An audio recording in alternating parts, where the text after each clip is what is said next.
Well, welcome to Framework Leadership, a podcast about principles and ideas you can use today to take your leadership to the next level. Exclusively now, part of the SEU Podcast Network. I'm your host, Kent Ingle, president of Southeastern University, and excited to introduce our co-host for today's show, former Congressman Dennis Ross, and Scott Franklin, who is currently in the running for Congress here in the 15th Congressional District. Excited to welcome you both to the show today. Glad that you could be with us. Thank you. Thank you, Dr. Ingle. You know, it's an honor to have you both with us for the show. And today's episode, I want to talk about the importance, because this is such an important issue today, especially in our nation, civic engagement, people's voice being heard. People's voice matters, and we have to inspire, empower people to give their voice and to not stand back. And I know both of you would agree that it is it's Americans' responsibility to be involved with the issues that matter in our nation and our country, as we are living in extremely polarizing times right now in the political climate. I want to ask you both your motivation for pursuing a public office and what that is, how it's important to you, the value of that, and what you believe you would bring to that process to make a difference. Both of you, you when you ran and that. You got it. You know, I go back to when I was a kid. When I was growing up here in Lakeland, I got involved in the first Earth Day, believe it or not, and I went to the mayor's office and made a presentation about how we needed to be able to do better with some of our lakes and some of the parks here, and they took it to heart, and I realized that going through the process, you can effectuate change. And then I realized that really that's the responsibility for all of us in a nation that's founded on self-government. That and at an early age, I realized that you could have a difference with an individual initiative. And as I became older, as I got more involved in politics, it became more crystal clear that you impact lives. And there are fewer people starting to do this, which makes it more essential that we have good people doing this. Yeah. Scott, what about you as you've made this decision now to step in and to run for this seat? Well, like Congressman Ross, I feel my whole life I've been called in some way to serve. And for me, that first chapter was serving in the military, and it was the greatest privilege of my life. And it really afforded me the opportunity to experience our culture through the eyes of others around the world. And it really gave me appreciation for what all we're blessed with here. And, I've always subscribed to the mantra, if not me, then who? And it's critically important.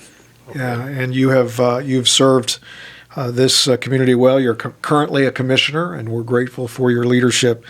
Scott, I want to talk to you for a minute about your career leading into politics, which you have mentioned. You spent about 26 years? 26 years total. Yeah, in the United States Navy. During your 26-year career, you traveled all throughout the world serving faithfully. And when you retired from the Navy, you came home to start your own small business. Since you are no stranger to private enterprise, how has your political position been affected by your experiences as both a veteran, but also as a business owner? Well, I've always believed that conservative principles do the most over the long run to lift people up out of their conditions. And I've seen that in other countries. I've seen countries who are at different stages of implementing democracy. I've seen other countries that didn't have it at all. And I know that that's the right path for us. And I've just felt called to serve in that capacity here. Yeah. Why should other business, as a business owner, why should other business owners engage in the civic process, and what's the value of that? Well, it's interesting. When I go back to my decision to run for city commission, I would find myself sitting around with a lot of my peers complaining about things that we didn't like. And at the end, people would say, but who in their right mind would want to do that? And we all get busy doing our things and feel that someone else out there is going to be carrying the load. And that's not always the case. And when we start to see races go without a strong field of candidates to come in and try to compete for those, then I think that's a dangerous path. Yeah, and I'd like to ask that question to you as well, Dennis. Why should business owners really jump into the process? Several reasons. One, if they want to have a good consumer base in which they can have good customers, they would want them to be engaged in the process.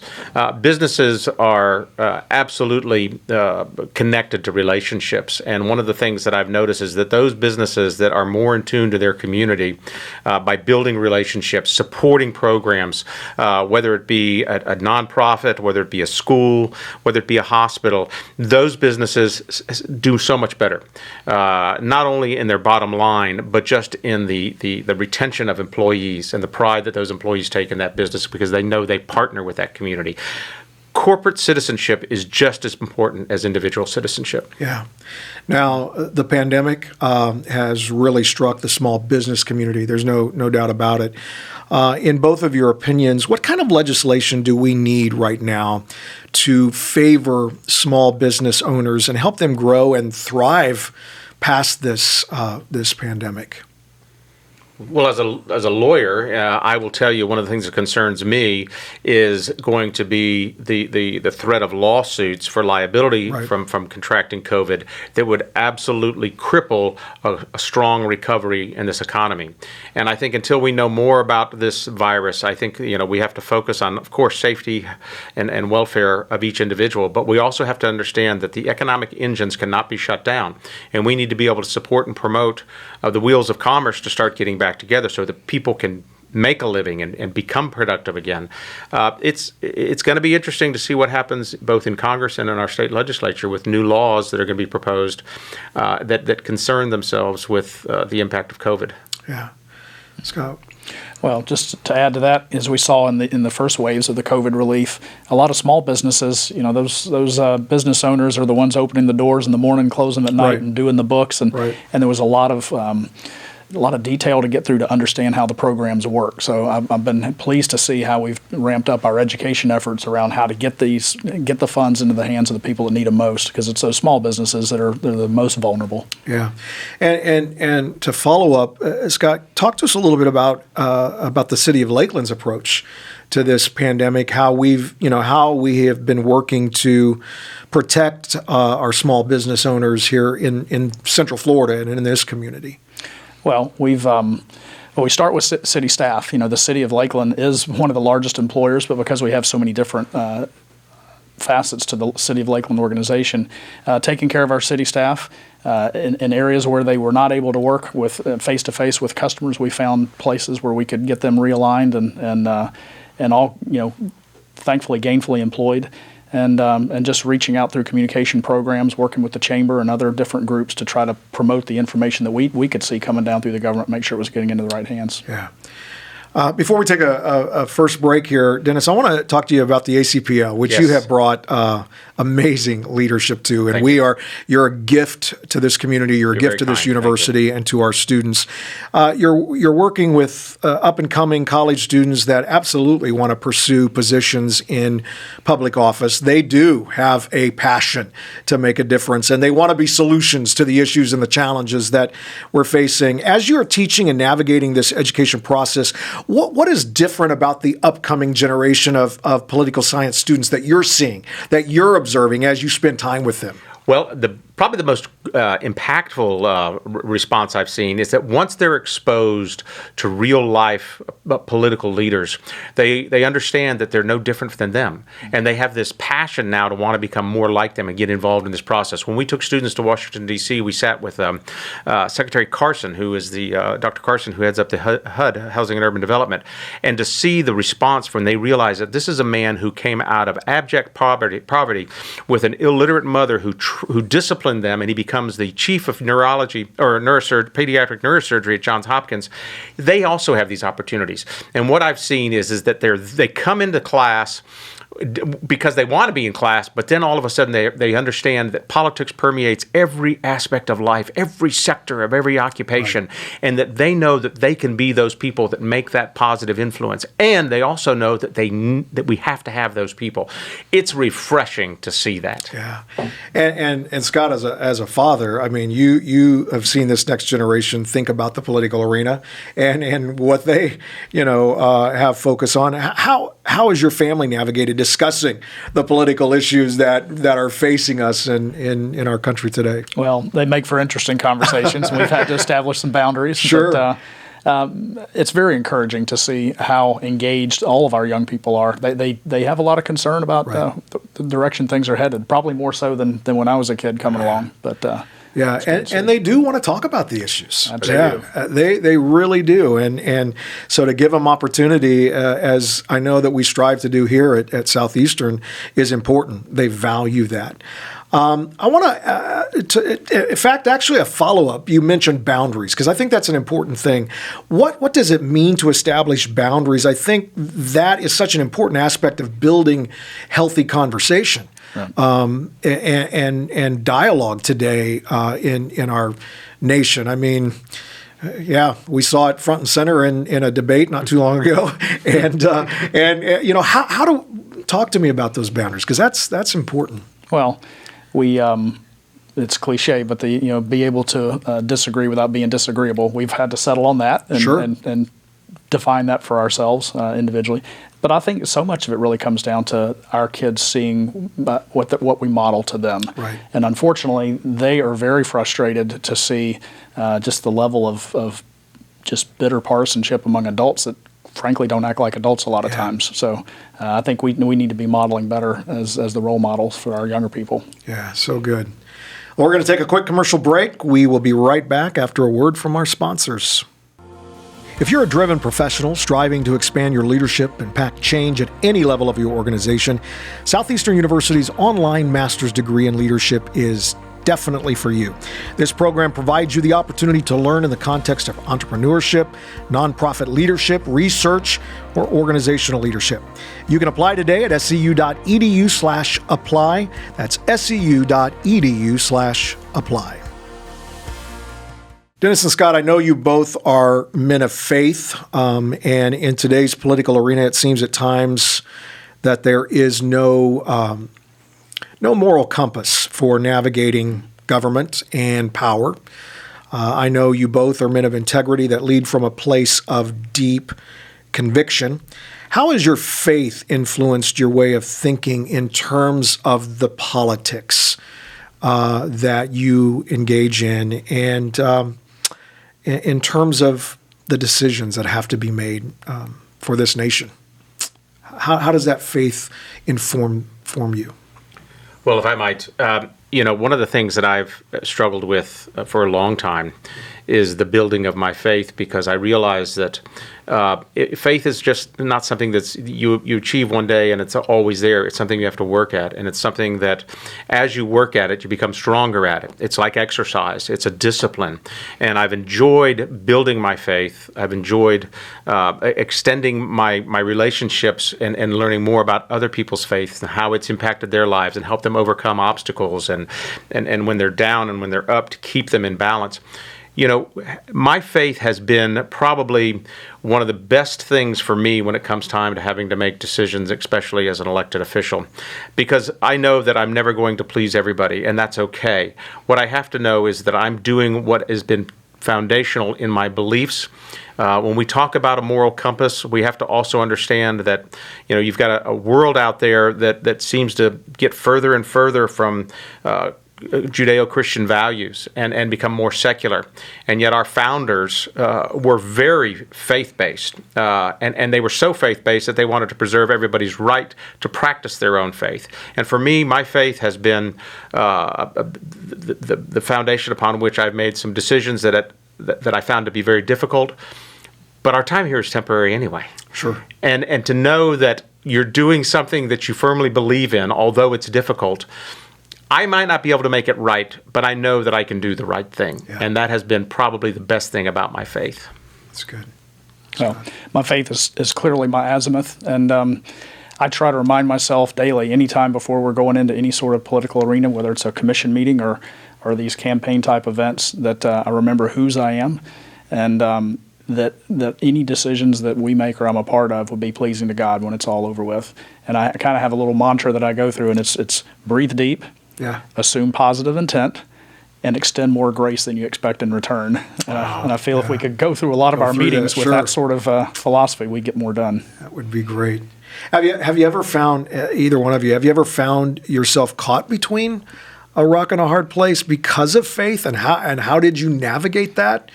Has there been any moment at all during your tenure in public service?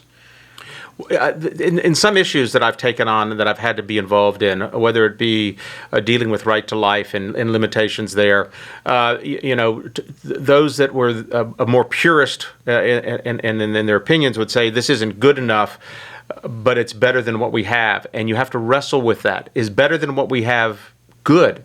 Yes. We've got to keep moving the ball forward. And while you can't get everything you want, which is one of the most difficult things about being in the political world, because you do have to compromise, you have to reach consensus, as long as you're getting closer to where you know you need to be as an individual and as a nation, I think you're doing the right things. And while those are difficult decisions, it does give you some solace to know that you're advancing what you believe to be your Christian cause and values. Yeah, that's good.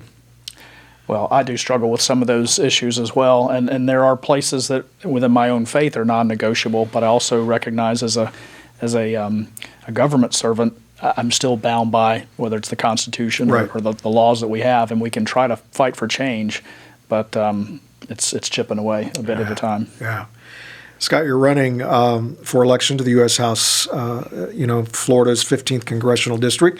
This is the same congressional district that former Congressman Ross served in. As you're approaching this election, which is going to happen here pretty soon, November 3rd, what are some of the issues that you think we need to really focus on, take care of? What do you want to fight for as you potentially step into this public office? What will be the priority?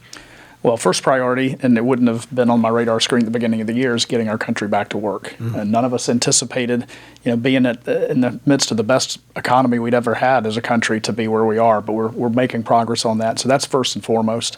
Next would be, there's a number of different areas. We've got to solve some very difficult problems that we need to figure out a way to put the political football aside and fix health care. We need to address immigration issues.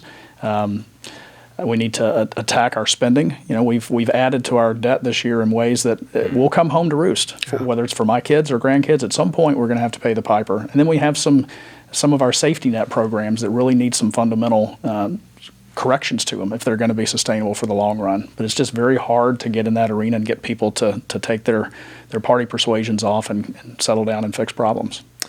In your opinion, what will be the biggest challenge to create solutions to these issues and priorities that are going to be important? Well, it'd be easier. I can make assumptions, but I know it would come better from one who's been there. I just think trying to get through the partisan divide, and that's why as a veteran, I'm encouraged to see a lot more veterans being led to seek higher office. I know right now we've got the biggest slate of veteran candidates from both the Republican and the Democrat side in generations, and we need that. I think we have the lowest number of veterans serving in Congress ever. And there's a lot of dissatisfaction from the public. So hopefully that ability to work together, as we learned in the military, will help us there in Congress. Yeah.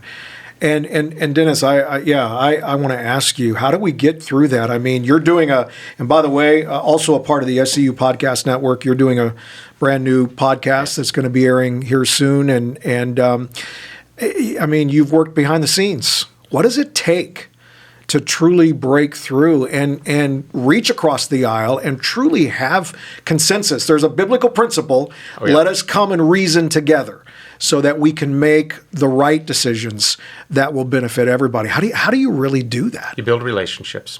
You find out that the person that is abjectly against you philosophically and politically is just like you as an individual. They want the same things for their family. They want to see a greater nation. And you find that there's commonality in your passions, yet there's a different direction by which you want to achieve those goals. And one of the things we're doing at the ACPL, and one of the things I'd love to see us do as a nation, is learn how to effectuate good conversation that's controversial but yet respectful. I know that I've got about as much chance changing one of my liberal friends' mind as they do me, but that doesn't mean I can't become good friends with them. On our podcast that we're going to be doing, I've got some dear friends that are way across the aisle from me politically, but have become very close to me as good friends. And I think one of the things, once you leave the process, you look back and say, goodness, Why didn't I reach out more often? Why didn't I understand that in order to build a good piece of legislation, that it couldn't be all one-sided, that no one party has a monopoly on all of the ideas, that good ideas come from both sides. And that only happens if you build those relationships. Yeah. Rich. As we close our time together, a couple questions. There are some citizens in our country that choose not to exercise their right to vote. They say that their vote actually is not going to make a difference. So why should I go out there and do that? What would your response be to these citizens who are choosing just to sit back on the sideline because they don't think it's really going to count? If I might address that first of all, not to vote is as impactful as voting. Sure. Because you're empowering one of the other two candidates by not voting. Second of all, I think you're doing a total disservice to your citizenship, which requires you to be actively engaged in this process. You may be disgusted with the people, but the only way you're going to change that is by asserting your right to vote, so that as a consumer, you will change the product that you want to see that will accommodate you. That the more we get involved, the more we vote, the better we mold the candidates we want to see and have the leadership that's necessary to effectuate the positive change that we want to see in this nation. It pains me to see that people sit at home and make up every excuse about not wanting to vote. And, it's one of the most fundamental rights. It's the only right that we have to exercise that can absolutely, if not exercise, take away all the other rights. And so that's why we've got to make sure that we don't lose our right, that we continue to exercise that right to vote. Yeah. Scott? It's our fundamental right. I mean, they're really all other rights we have as Americans start there. And, there's no room to complain if we don't participate. And somewhere out across this country, there will be races that will be decided by such slim margins that the people who sat back and didn't vote would have made the difference. Yeah. We're about to hit probably the most divisive election we've ever had, or in quite some time. What do you think the catalyst will be, no matter the outcome, to bring healing to this nation? Well, it has to start with each individual knowing that they are the agents of change to make this nation better than it was. Otherwise, it will be a cataclysmic event that brings us together, and I don't want to see that happen. Whether it be another 9/11, or whether it be a natural disaster, whether it be an economic collapse, those types of things bring us together involuntarily. But if we were to open our eyes and see that we can be those agents of change, that it's not about partisanship, but it's about patriotism, and it's about being part of a nation that has a history unlike any known to mankind. And the potential out there for continued success and sustainability is amazing. But it has to be each one of us. It's the same way of having faith. It's a discipline. You exercise it every day of your life. And eventually, we get there. Yeah. I agree. When we look back through our nation's history, the times that we've come together, the greatest have been the times, following the greatest calamities. And I think, initiatives like Southeastern's doing here with this school, getting civics back into the classroom and making people understand, teaching that, because sadly, a lot of people just don't have that fundamental knowledge. Yeah. And that's what we're striving to do, make it evident how important their participation is. Absolutely. Dennis has served in the seat that you are vying for 8 years.